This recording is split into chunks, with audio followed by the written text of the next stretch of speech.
Hello, welcome to my lesson on ancient writing. This lesson comes as we're moving through the cosmic curriculum and we talk about the coming of writing. So this would be an appropriate lesson for 6 to 9-year-olds and comes after we've done some preparation. The first preparation that we do is we read the Epic of Gilgamesh. This is important because this is the oldest story that we have written record of, and they are told this as we start the story, and then we continually revisit that concept as they get more and more into the story and realize that the ancient people are different from us in many different ways, and so they really start to establish a deep curiosity on what their life was like and how important it was for them to be writing down what their history was. So even though Gilgamesh is not necessarily true, it's not fake either. So it starts getting them thinking and getting prepared to start thinking about storytelling from an ancient culture. After Gilgamesh is done, we then kind of discuss how it might have been written down. So again, talking about how this is the oldest written story that we have record of, how did they write that story? So the children oftentimes will make many different guesses, and as they kind of work it out together as a group, they start realizing that maybe they didn't have pens or pencils or pieces of paper, so writing the story wasn't quite as straightforward as they might have thought. And once they've exhausted all of their guesses and ideas, I will then introduce them to the actual tablets that Gilgamesh was written on. And passing it around, I have them take a really good look at the writing on there. And at first they might think that there was actual English words written on there, but as they look more closely and kind of have the opportunity to discuss with each other, they realize that this is not any language that they can really recognize very well.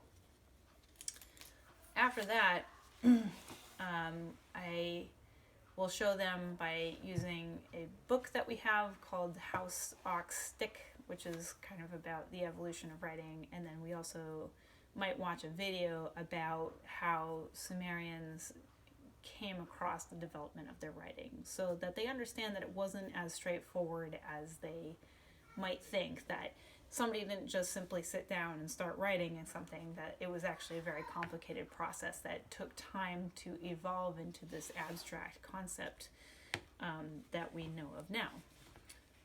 So once they've had that kind of baseline thing, what I would do is introduce them to this material. So this would be a lesson that I would invite them to.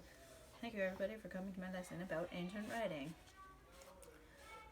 So what we would do here today is that you would take the material off the shelf, and it has these components to it. You're going to have a tray with clay and a stylus, and then also a cuneiform alphabet.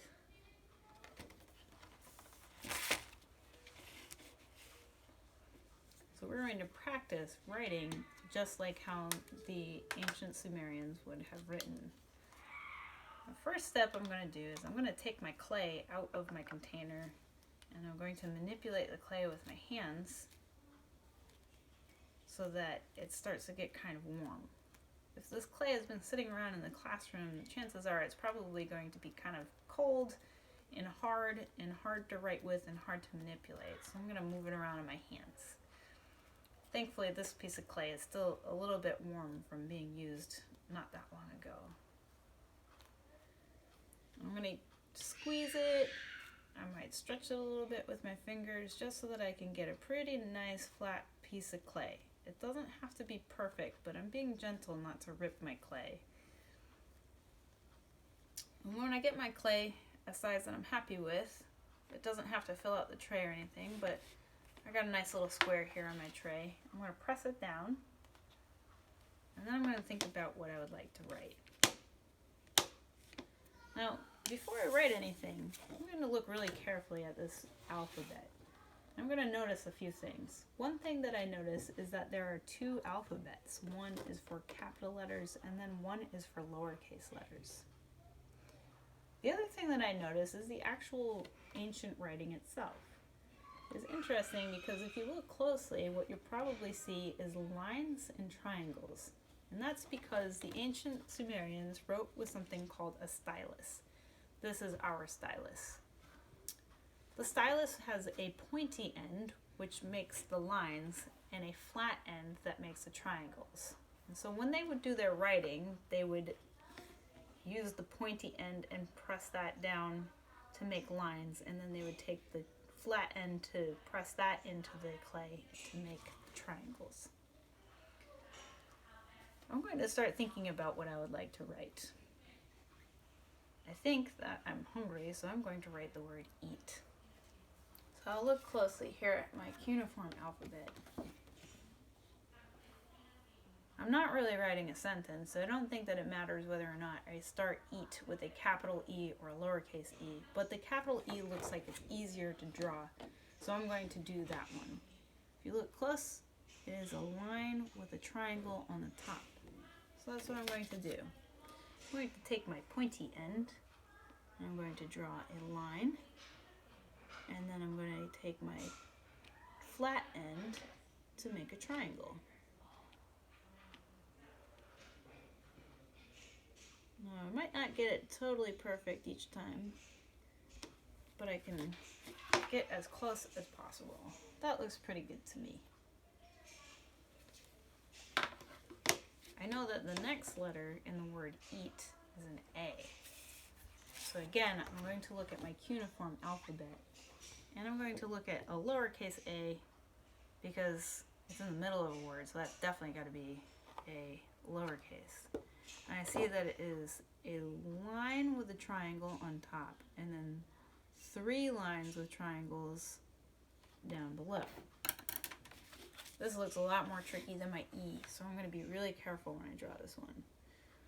I'll start by taking my flat end and press it into the clay to make the one on top. And then I took my pointy end and I made a line going across. Then I'm going to take my flat end and I'm going to make the 3 triangles below. And I'm going to take my pointy end and draw the lines to those 3 triangles. Now I have EA. I don't know if you can see that. Lastly, I know that eat ends with a T.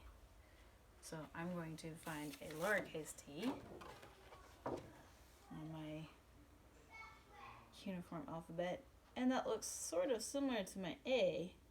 It's got those 3 triangles with the lines coming down, but instead of something being on top, it's got one off to the side. So I already feel pretty practiced at this. I think that this will be not too tricky. Again, I'll take my flat one, press it down for 1 triangle,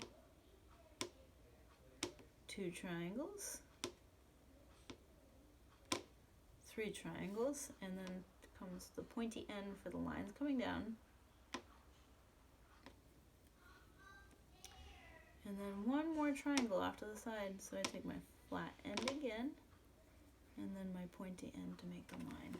And there I have written the word eat in cuneiform.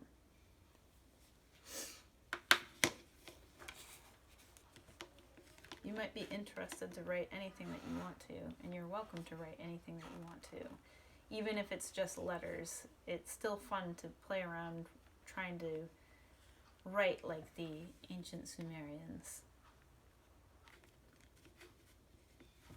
You might also want to imagine yourself writing the Epic of Gilgamesh, and if you feel inspired to, you can write your own story in the clay. So when I'm done with my clay, I'm going to roll it up into a ball.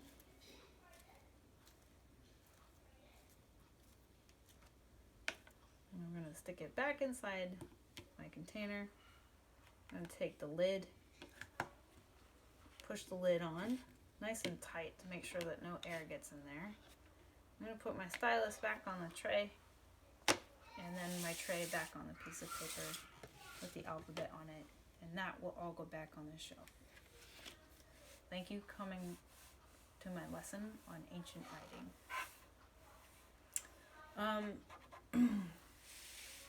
So that would be just that lesson, and some follow-up activities that they could do afterwards might be us exploring other ancient writings and other ancient languages. So for example, introducing the concept of hieroglyphs. Once again, you would have another alphabet with the hieroglyphs, but instead of doing it on clay, maybe teaching them how to make their own paper, almost in the style of like the concept of the papyrus that the Egyptians would have, and writing things like that down. Or even just doing, since the hieroglyphs are more complicated, instead of having them reproduce those, maybe making a secret code for them that they can decode, but it still kind of falls in line with them understanding the complexities and nuances in different types of writing. So, further on in our lessons, we might explore ancient Chinese writing and practicing that with a brush to do the different characters like that, so that it can feel more like a full unit, but then also pairing it maybe with some more literature and more hands-on practice. If the clay is challenging for some other people, what you could do is maybe use whiteboards, especially with those whiteboard markers. They're kind of chisel tipped, much like a stylus. Some things that we had some challenges with in terms of our stylus, for some reason the clay became really sticky. And so our stylus wasn't quite big enough, and some people even just decided that they wanted to use the flat end of a screwdriver, which actually worked out way better than anything that we had. So not like close enough to the ancient thing itself, but the final product was something that the students were really excited about. Just want to make sure that I answered all my questions here. I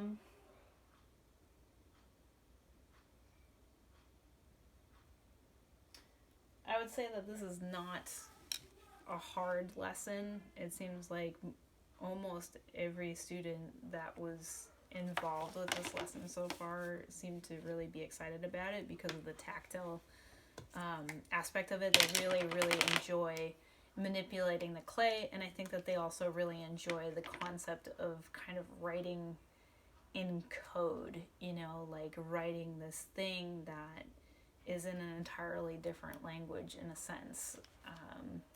So just that sensitivity to wanting to learn languages and explore different cultural aspects of writing, along with the tactile clay and rolling it out and stretching it out and pressing it in with the stylus, was really appealing to most students. As far as control of error, this one, I generally ask the students to just show me their work afterwards. I try to keep an eye on them just to make sure that they're not playing with the clay, but there isn't a whole lot of control of error that you can have with this, like it just is what it is. You write it, and if you're looking closely at the letters, they should be coming out pretty well, but they might not be perfect.